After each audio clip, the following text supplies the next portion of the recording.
Hi, I'm Jimmy. In this video, we're going to look at a big shift that's happening to ETFs, and we can expect a lot more ETFs to come to market.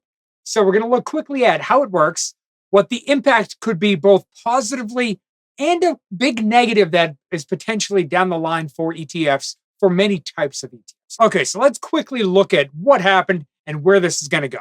So, as you can see here, just recently, a couple weeks ago, dimensional funds was approved by the SEC to bring out ETFs from their mutual funds. So typically, this is how it worked. There were two different portfolios. Now, it is very possible that you had an S&P 500 mutual fund and then an S&P 500 ETF. But technically, there were two different funds.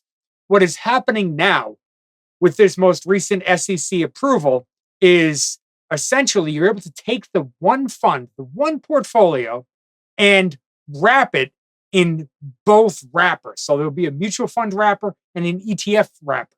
So essentially, there'll be two different share classes for the same portfolio. Now, Vanguard has been doing this for years. In the early 2000s, they had a patent on doing this exact setup. And essentially, that patent expired in 2023, and other funds started to apply. Well, dimensional funds just got approved for some of their mutual funds to bring an ETF share class to market.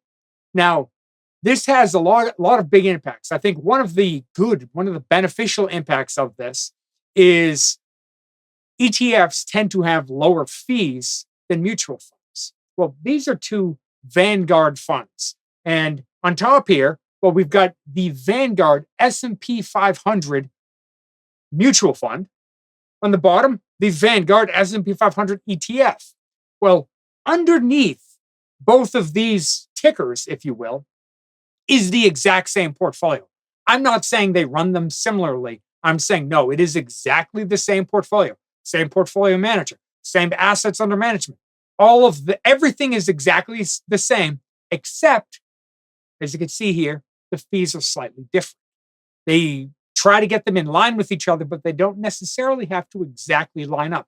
By the way, if you were to own this VFINX in your portfolio, let's say, your retirement portfolio, a lot of times you can call, let's say you have a brokerage account at Fidelity or something. A lot of times you can call your Fidelity account, your account rep, and say, hey, can I switch over to VOO, pay a slightly smaller fee?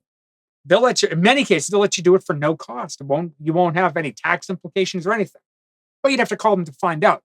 But here's the important point. The reason I bring this up here is that VOO, if I'm not mistaken, it's been trading since 2010. So it has a track record, but not that long of a track record relative to VFINX. Well, if you go back to the 1990s, where only the mutual fund was available, well, that mutual fund charged 19 basis points. And since the 90s, and once they eventually rolled out the ETF, so Vanguard got this patent where they were able to bring two different share classes on the same portfolio. Well, essentially, one of the rules was that they had to align the fees of the two, which is how today they're practically the same. So ultimately, that's the big conclusion here, is that these two are getting wrapped up together. And the question is, how does this impact things both positively and negatively? For that, okay, the first bullish point is probably an obvious one, not terribly important, but by combining the funds into a single portfolio, well, essentially, there's more assets in one fund. Now, for a company like Vanguard, it doesn't matter. VOO has $1.5 trillion in it. So they have almost too much money.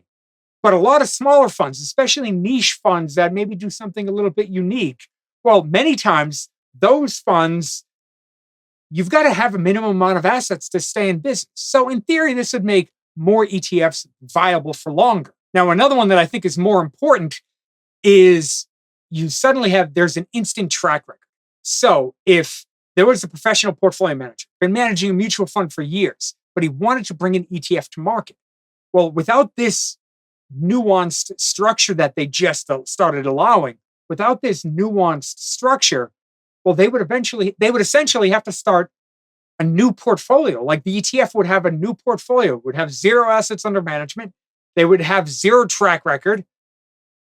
That's not the best scenario. But now if they've been running their mutual fund for years and they can bring out a share class as an ETF, they can bring out an ETF share class on that fund. Well, you can right away see their track record. So this allows us to do even more research in ETFs that we might have previously not been given the track record for. Then, like I mentioned before, of course, there's pressure on fees, downward pressure. That's good for us investors. Now, the other kind of nuanced side of this is mutual funds are actually not that great when it comes to tax benefits. There's some tax implications, especially for retirement accounts, and ETFs don't have those same tax implications. So by combining the two, it could be a net positive at the end of the day. Okay, those are the positives. Now for the two negatives, with the final one being the one I want to warn us the most about. The first one is that this is probably an obvious one and might not be necessary to mention, but ETFs are not the same as mutual funds from a management standpoint. So there might be some operational complexity that a company like Vanguard's not going to run into because they're so big. Even Dimensional Funds is a very big company, so they're not going to run into the issue. But Dimensional Funds got approved, and from what I understand, there's hundreds of other mutual fund companies in line behind them. And Dimensional Funds essentially just laid out the framework for here's how you get approved. A whole bunch more funds are going to come right behind them. Some of them are surely going to be smaller funds. And we just want to make sure if we're looking at an ETF, make sure that the company that they're a part of can handle the complexities of the way an ETF runs. An ETF is traded differently than a mutual fund. Mutual funds only trade at the end of the day. ETF, you can buy and sell throughout the day. In fact, you can short an ETF. You can't short mutual funds. So there's nuances to ETFs that mutual fund managers in the past haven't had to deal with. But now here's the biggest one that I really wanted. The reason I wanted to make this video is, let's call it the ETF ability. Is that a word? I don't know. The ETF ability of the underlying assets. So here's what I mean. Not all asset classes should be in an ETF. An ETF is a very liquid wrapper. So if you're VOO and you're going to wrap up the S&P 500, well, those are highly traded stocks. That's not going to be an issue. If you could put $1.5 trillion to work in that, no big deal. But what if you weren't in highly liquid stocks? What if you were in, let's say, very illiquid small cap stocks or micro cap stocks? Well, this could be a problem because the pricing mechanisms won't work the same. What if there was a major pullback in the market?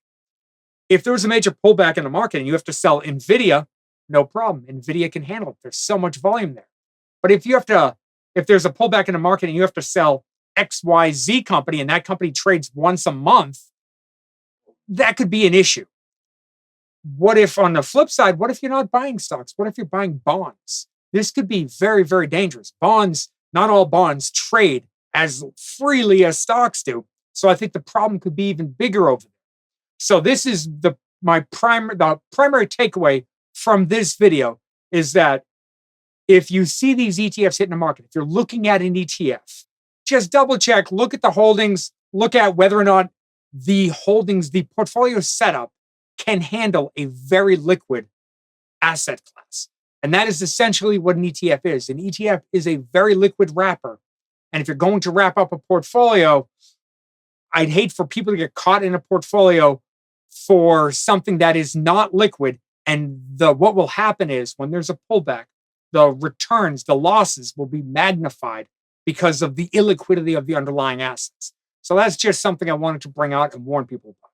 Now, if you're curious where to find the holdings of an ETF or analyze stocks in general, we actually have a website called investorsgrow.com. Link right here, link in the description below. If you want to sign up, I'll leave a link down here. Thank you so much for sticking with me all the way to the end of the video. I really do appreciate it. Thank you, and I'll see you in the next video.